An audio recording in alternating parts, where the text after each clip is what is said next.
Hello. Today we're in Nehemiah chapters 7, 8, and 9.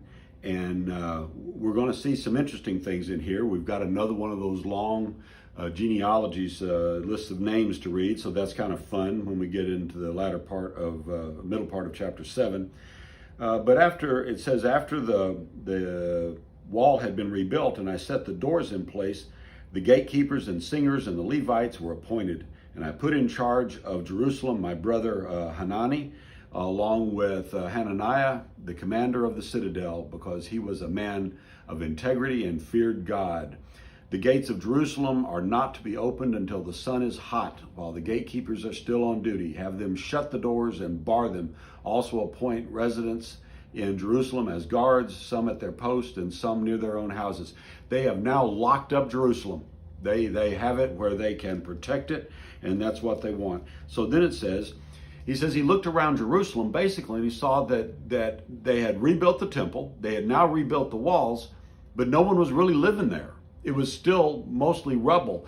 And so he goes through a long list now of, he says, I can't read. So my God put it into my heart to assemble the nobles and officials and the common people for registration by families. So he finds this long genealogies of all the people that have come back from Babylon, and it lists all the numbers of people there.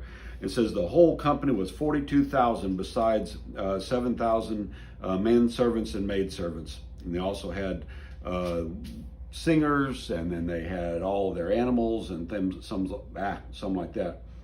And then in chapter 8, Ezra, remember Ezra?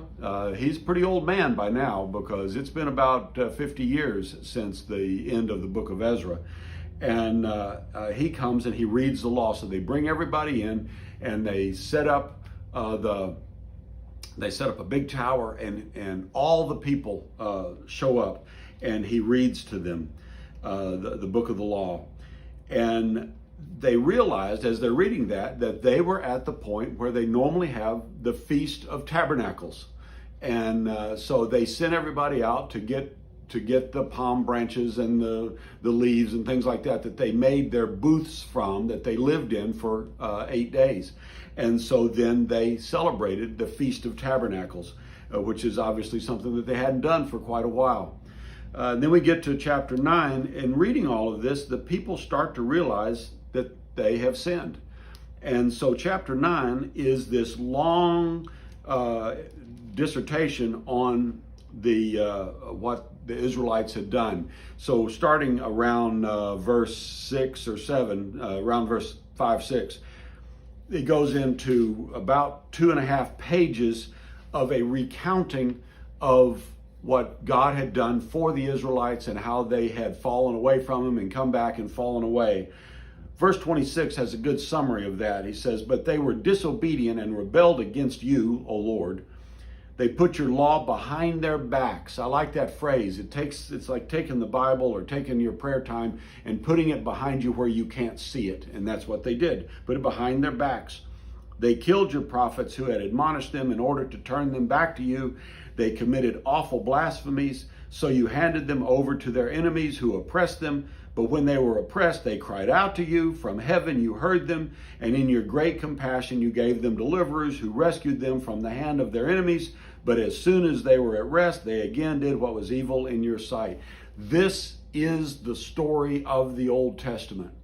We're almost done with our reading of the Old Testament and the story. And if you think back over what you've read, it has been what I refer to as try, fail, try, fail, try, fail. Do you realize that? No matter what, it started off with basically one rule in the Garden of Eden, and they failed. And then Abraham is told he's going to have this great nation come from him, and it's going to be from his own loins. And he can't wait for God to give him Isaac. So he and Sarah come up with this plan, and they have Ishmael through Hagar. And then he gives Isaac. So then we have the battles between Ishmael and Hagar all along. And then you have the story of Jacob and all the problems he had with his sons. Why? Basically because he's got 2 wives and 2 concubines, and he's not letting God do what God intended to do. Now, is God got his fingers in all this? Absolutely. It's exactly what God's going to use, but it doesn't mean God approves of it. And then you get down into Egypt, and then you have the nation in slavery, and then they send Moses and the 10 plagues and the great deliverance. And then you get to Mount Sinai, and while Moses is up on the mountain getting the law, what are they doing? They're down in the valley building a golden calf. And then we go through the same thing with the judges, and the same thing with the kings, and the separation of Israel and Judah. Do you see all of this? Every time it's try, fail, try, fail. But God has, I like the phrase there, he says, in your great compassion you have given them deliverers. The story of the Old Testament is that you need a new kind of deliverer, because the old kind of deliverance doesn't work.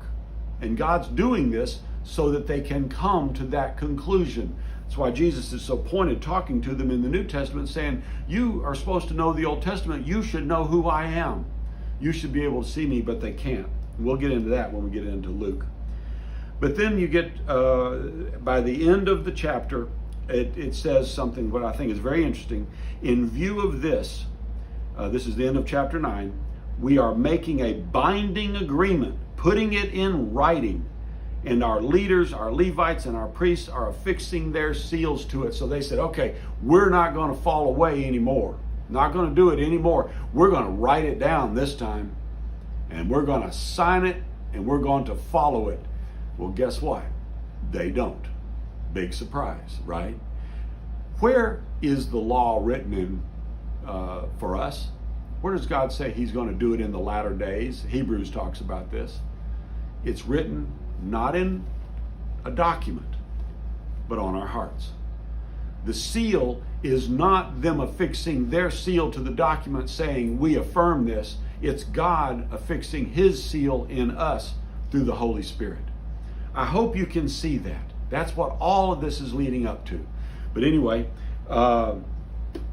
get through chapter 9 today, and tomorrow we're going to finish Nehemiah, and then we have one more book, and we'll be done with the Old Testament.